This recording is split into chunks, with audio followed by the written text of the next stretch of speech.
E aí, pessoal, tudo bom?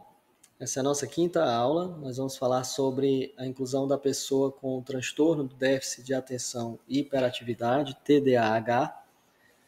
É também uma condição que os professores, profissionais da educação de modo geral, relatam se sentir inseguros sobre o que fazer para incluir. Eu espero que aqui a gente possa trazer um resumo do que você pode prever para melhorar as suas aulas, melhorar o seu planejamento para acolher as pessoas com TDAH, e essa é uma condição muito boa de usar como exemplo para planejamento de estratégias de inclusão, porque, em geral, tudo que beneficia a pessoa com TDAH beneficia os estudantes neurotípicos, beneficia todo mundo.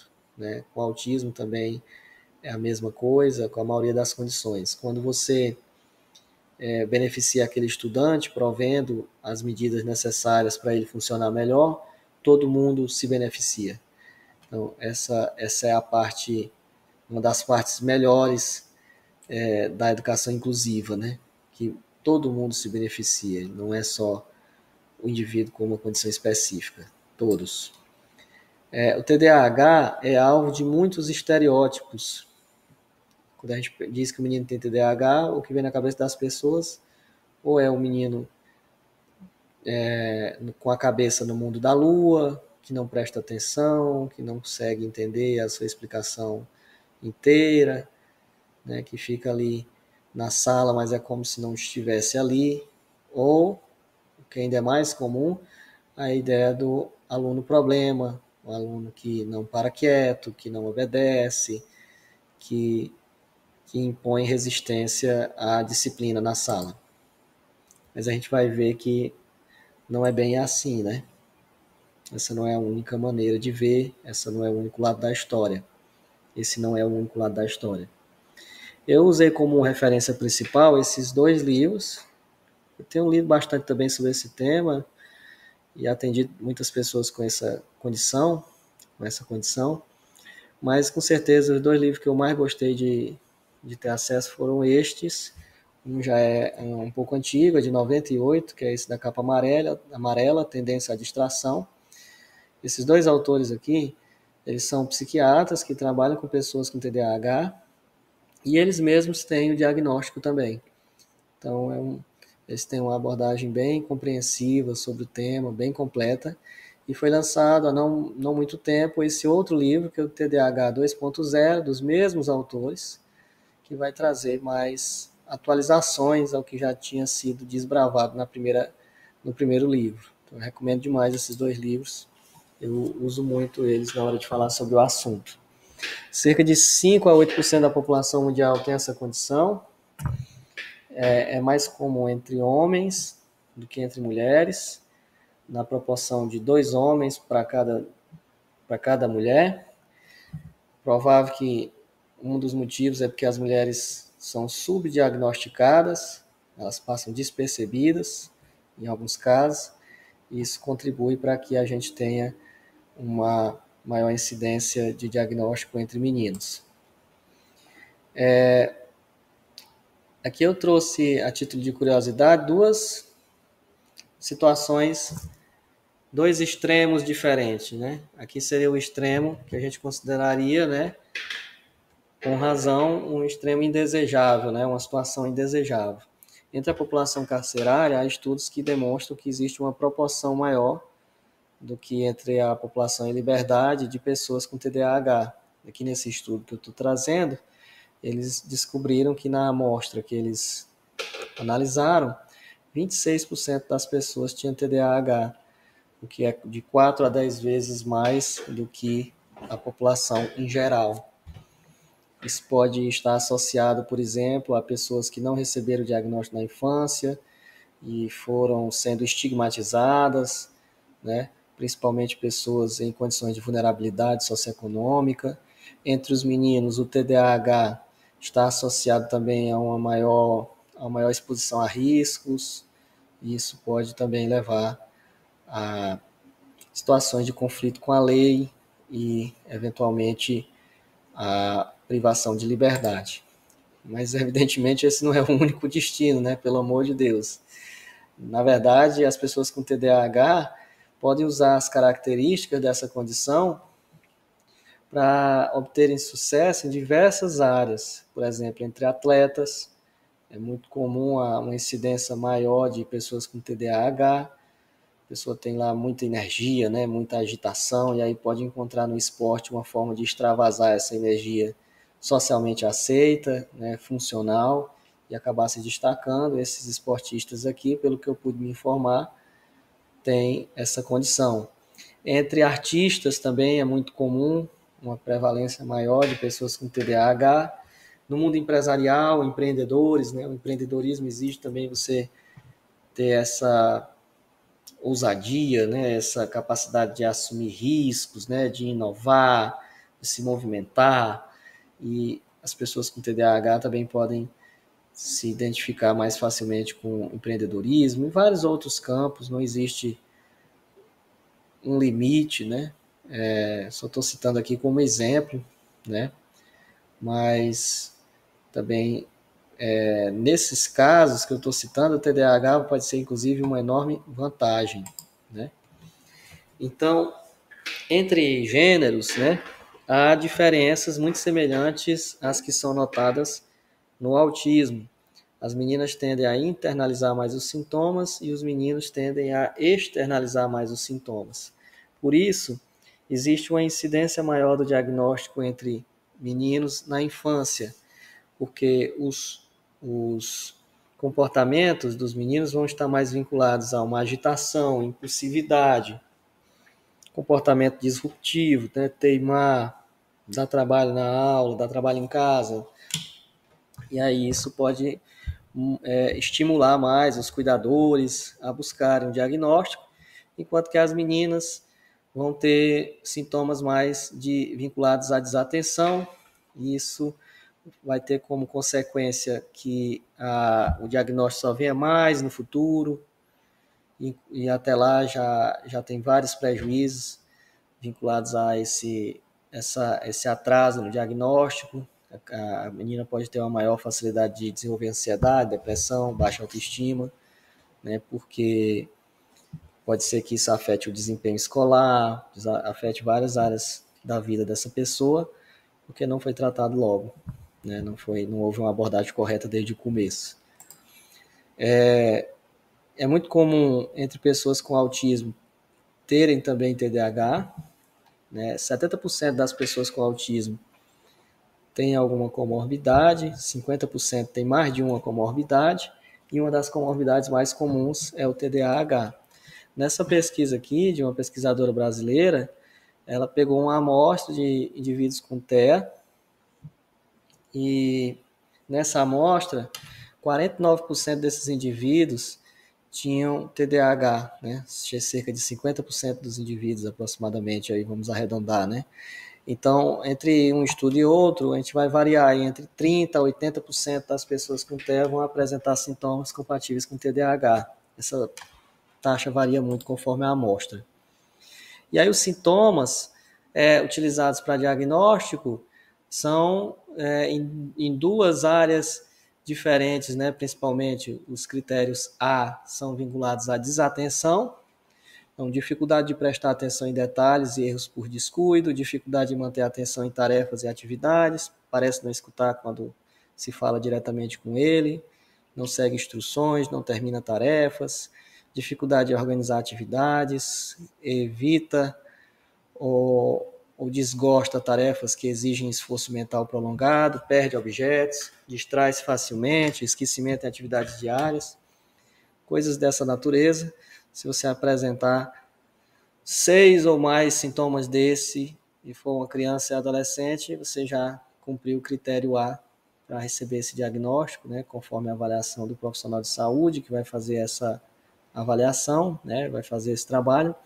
E entre adultos precisa de apenas 5 ou mais, por mais de 6 meses. E o critério B seria vinculado à hiperatividade e impulsividade. Aí vai exemplos, né? Agita mãos e pés, se remexe na cadeira. Isso aí no adulto pode ser também uma agitação interna, digamos assim, né? levanta-se em situações em que deveria permanecer sentado, corre ou sobe em lugares inadequados, incapaz de brincar, participar em atividade em silêncio, é todo tempo a 1000 por hora, fala em excesso, responde às perguntas antes da pessoa terminar de perguntar, dificuldade de esperar a sua vez, interrompe ou se intromete nas conversas, jogos, atividades. Em geral, quando a pessoa vai ficando adulta, esses sintomas vinculados à hiperatividade, eles vão, entre aspas, se internalizando. A pessoa pode até se conter, mas com muita dificuldade, ela fica sentindo a inquietação interna, né? E isso pode ser percebido pelo profissional mediante a entrevista e outras ferramentas que venham a ser utilizadas para análise. E esses sintomas têm que acontecer antes dos 12 anos, né? Tem que acontecer desde cedo. Não se desenvolver depois de adulto, deve ser outra coisa. Porque assim como o autismo, o TDAH é um transtorno do neurodesenvolvimento. Então ele começa durante o desenvolvimento da pessoa. E tem que estar presente em vários contextos, 2 ou mais, né? Escola, casa, trabalho. E como o TDAH é um transtorno, né?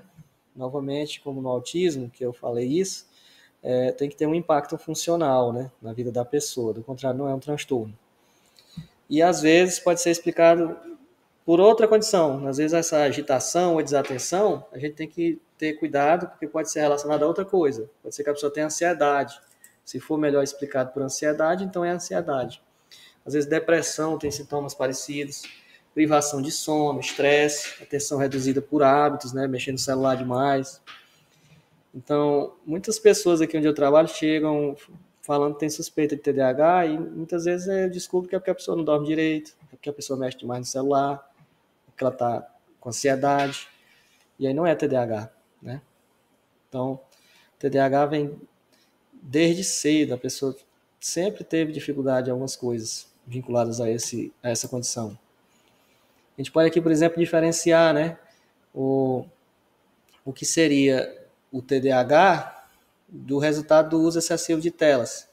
Enquanto a origem do TDAH ela é neurodesenvolvimental, a dificuldade vinculada ao uso excessivo de telas é resultado de um determinado ambiente, um padrão de comportamento.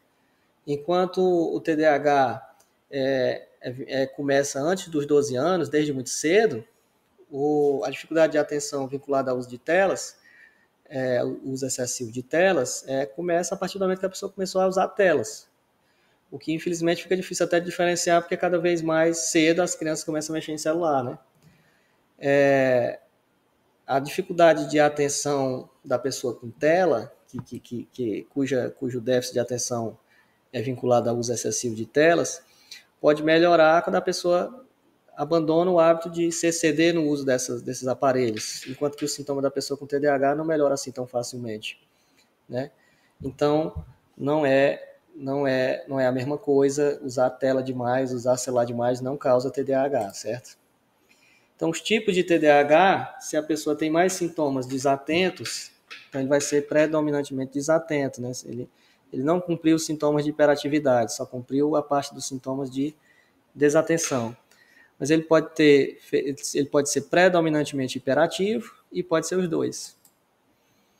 E essa população tem direito ao apoio educacional, certo? Aqui uma lei que versa sobre isso, né, que esses estudantes devem ser acompanhados, é um transtorno específico, né, é um transtorno que pode ter prejuízos acadêmicos, né, se não receber o acompanhamento integral como deve ser. A título de curiosidade, eu estou trazendo esse livro aí, né, que é TDAH, um caçador em um mundo de agricultores, né, essa aí é a capa dele na versão em inglês, em espanhol, eu nem cheguei a olhar se tinha em português, eu cheguei a ler esse livro na versão em inglês, mas existe uma hipótese evolutiva, né, de que as pessoas com TDAH provavelmente têm uma genética mais vinculada aos grupos nômades de caçadores e coletores.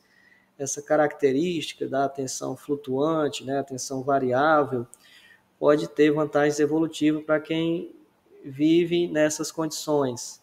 E aí o problema da pessoa com TDAH não seria ela ter essa característica, mas ela ser obrigada a viver em um mundo com rotinas fixas, trabalhos mais entediantes, que é o mundo dos fazendeiros, né? Existe essa hipótese, é um livro interessante, é uma hipótese, né? Não existe comprovação, mas é curioso de se ler, eu gostei, né? Eu tinha uma concepção equivocada do TDAH, de que a pessoa com TDAH não conseguia prestar atenção, quando eu não entendia direito. Eu acho que muita gente pode ser que cometa o mesmo erro que eu cometi, mas na verdade a pessoa com TDAH, ela não tem problemas na atenção. O nome TDAH, déficit de atenção, é um nome equivocado, na verdade. Porque não é que a pessoa não é que a pessoa tenha pouca atenção, é que ela tem a dificuldade de controlar essa atenção, de tal modo que às vezes ela presta atenção demais.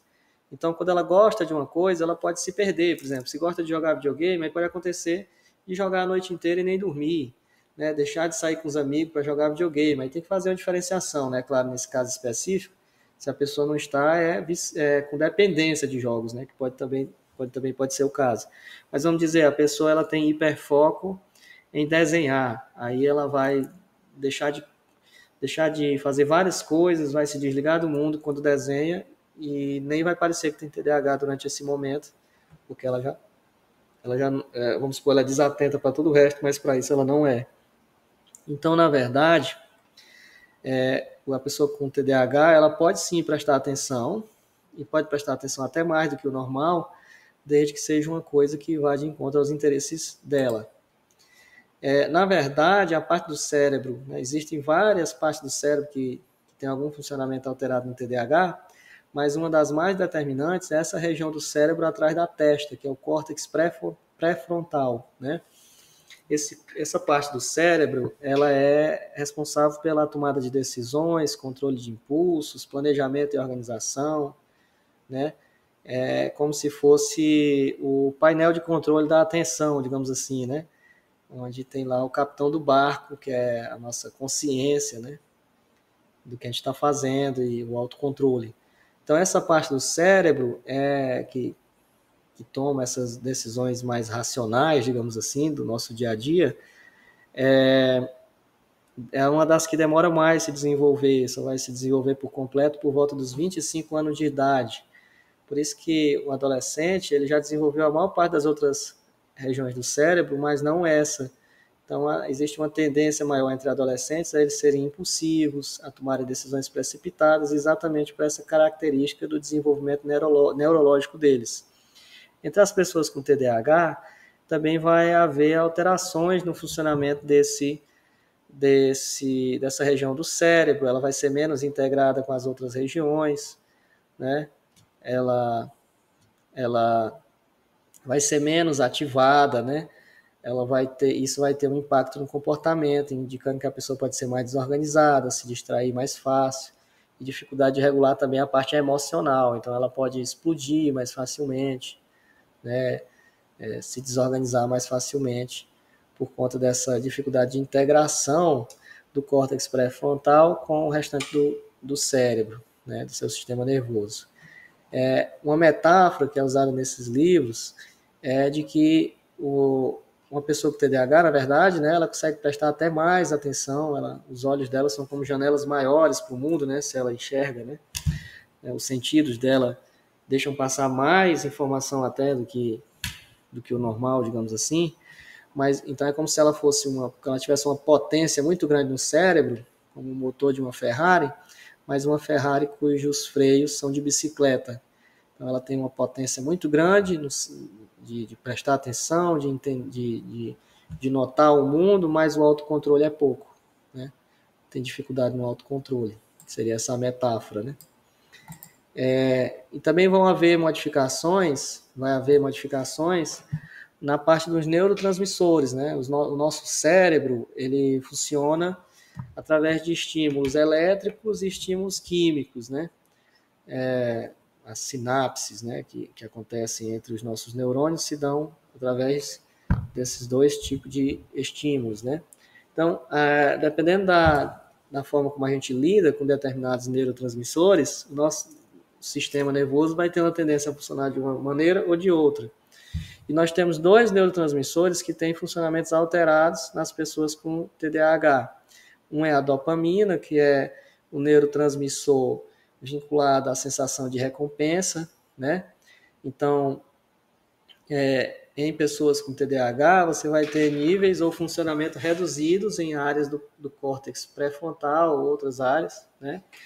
Isso pode fazer com que ela precise de mais estímulos para se sentir recompensado em comparação à pessoa que não tem TDAH, né? Então ela vai precisar de tarefas muito mais motivadoras, senão ela vai ficar entediada. Então ela tem uma capacidade muito maior de ficar entediada, né?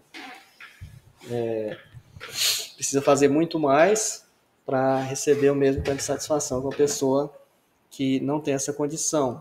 Isso é interessante saber para você entender o mecanismo de ação de alguns medicamentos que os médicos passam para as pessoas com essa condição. Alguns deles são muito parecidos com drogas recreativas, né, que anfetaminas, né, por exemplo, que são estimulantes do sistema nervoso que vão, entre aspas, assim, vamos dizer de forma didática, fazem o mundo ficar mais colorido, né?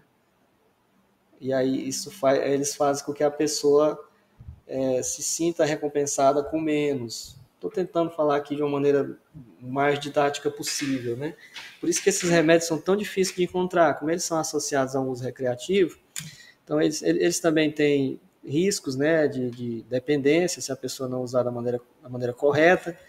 Então, para você conseguir, tem que ser com um receituário específico, então tem que passar por uma consulta com um especialista, muitas vezes é o neurologista, são especialistas difíceis de encontrar, e aí isso dificulta muito a vida das pessoas com essa condição, né? Principalmente pessoas em situação de vulnerabilidade econômica, porque sai caro, né? E pelo SUS demora. Noradrenalina também é um neurotransmissor que está vinculado à regulação da atenção e alerta, e aí também pode ter uma alteração nessa parte também, ó, implicando em dificuldade de manter o foco, filtrar distrações, né? Então, isso daí tem tudo a ver com a causação, né? A etiologia do TDAH, beleza? Então, no próximo vídeo a gente vai falar já focando mais no que fazer, né? Quais são os desafios e potencialidade das pessoas com TDAH.